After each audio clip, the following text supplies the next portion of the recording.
নমস্কার, মিষ্টি দিদি চলে এসছে মিষ্টি দিদির হেসেলে। তো কেমন আছো আমার মিষ্টি বন্ধুরা?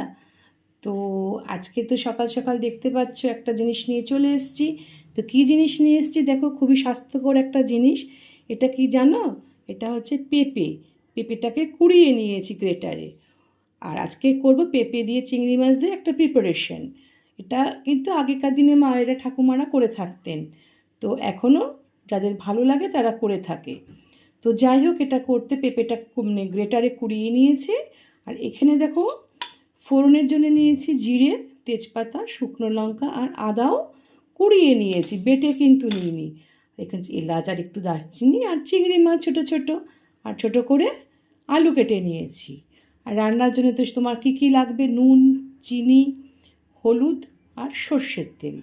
এই প্রিপারেশান দিয়ে কিন্তু পুরো জিনিসটা তৈরি করব। তাহলে তোমরা চলো আমার সঙ্গে আমি কীভাবে রান্নাটা করছি। যারা জানো না তারাও শিখে নাও, আর যারা জানো তারা মিষ্টি দিদি রান্নাটা একবার দেখে নাও কীভাবে মিষ্টি দিদি করছে। আমি আমার মার কাছ থেকেও কিন্তু শিখেছি। তো চলো তাহলে। দেখো কড়াইতে আমি কিন্তু সর্ষের তেল অলরেডি নিয়ে নিয়েছি এবং খুব ভালো করে গরমও করে নিয়েছি। এবার এর মধ্যে দিয়ে দিচ্ছি দারচিনি আর এলাচ। এরপরে এর মধ্যে দিয়ে দেব জিরে, তেজপাতা আর শুকনো লঙ্কা। তোমরা আওয়াজটা শুনেই বুঝতে পারছো যে কী সুন্দর তোমার তেলটা গরম হয়েছে। আর এরপরে কি করব দেখো, আমার লঙ্কাগুলো কিন্তু সুন্দর ভাজা হয়ে গেছে, জিরেটাও ভাজা হয়ে গেছে, একটা সুন্দর গন্ধও বেরিয়ে গেছে। এবারে এর মধ্যে আঁচটা কমিয়ে দেবে, আঁচটা কমিয়ে দিয়ে ফ্লেমটা কমিয়ে এই আলুগুলো যে কেটে রেখেছি আলুগুলো দিয়ে দেবো। দিয়ে এটাকে একটু ভালো করে ভাজা ভাজা করে নেবো একসাথে।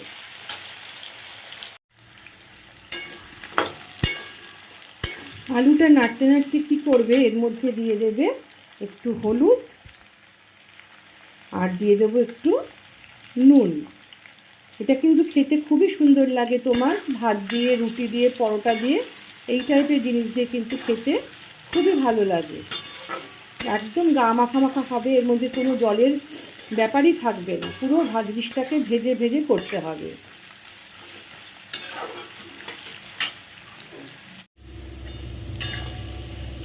আলুটা ভাজতে ভাজতে কী করবে, এবার এর মধ্যে আমি চিংড়ি মাছগুলো দিয়ে দেব। আমি কিন্তু আগে থেকে ভাজিনি, এবার এই তেলের মধ্যেই ভাজবো। একসঙ্গে ভালো করে একটু আঁচটা বাড়িয়ে দিলাম, ফ্লেমটা বাড়িয়ে দিয়ে একসাথে ভেজে নিচ্ছি।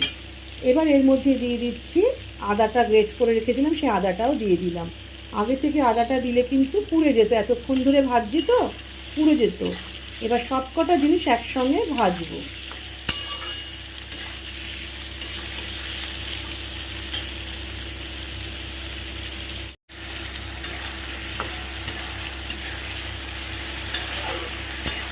দেখো আমি প্রত্যেকটা মশলা, আদা প্লাস আলু, চিংড়ি মাছ সব একসঙ্গে ভেজে নিয়ে আমার চিংড়ি মাছটা কিন্তু ভাজা হয়ে গেছে।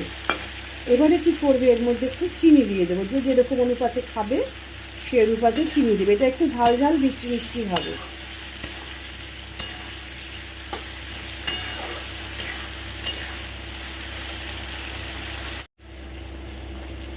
এবারে এর মধ্যে দিয়ে দেব, এরকম পজিশনে যখন হবে সমস্ত কিছু ভাজা হয়ে যাবে তখন এই কোরানো পেঁপেটা আমি দিয়ে দেবো এর মধ্যে। দিয়ে ভালো করে নাড়াচাড়া করে নাড়তে নাড়তে ভাজা ভাজা করতে হবে পুরো।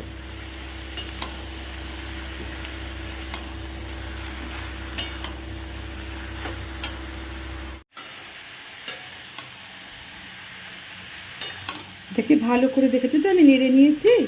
তো নেড়ে নিয়ে এবার কি করবো, এটাকে একটু চাপা দিয়ে দেবো, তাহলে কি আমার পুরো জিনিসটা নরমও হয়ে যাবে আর আলুগুলো আমার সেদ্ধও হয়ে যাবে। ওকে, তাহলে আমি এবার এটাকে ঢেকে দিই।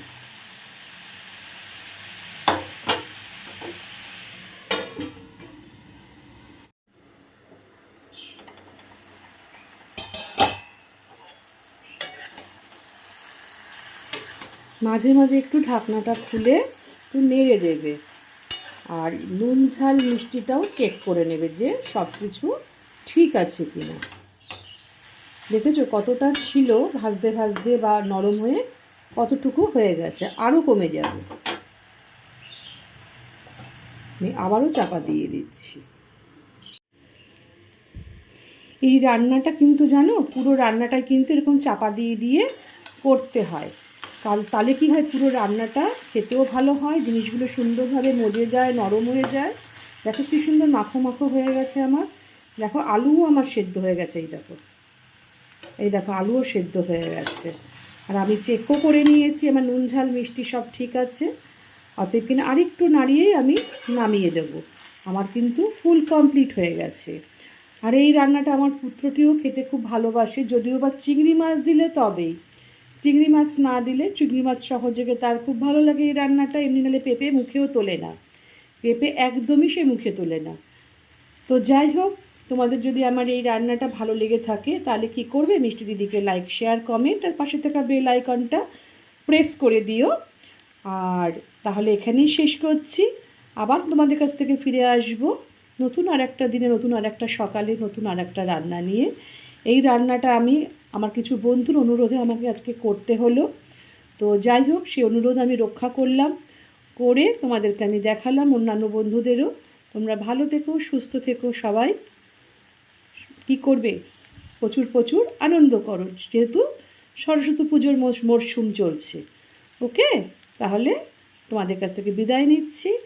টাটা।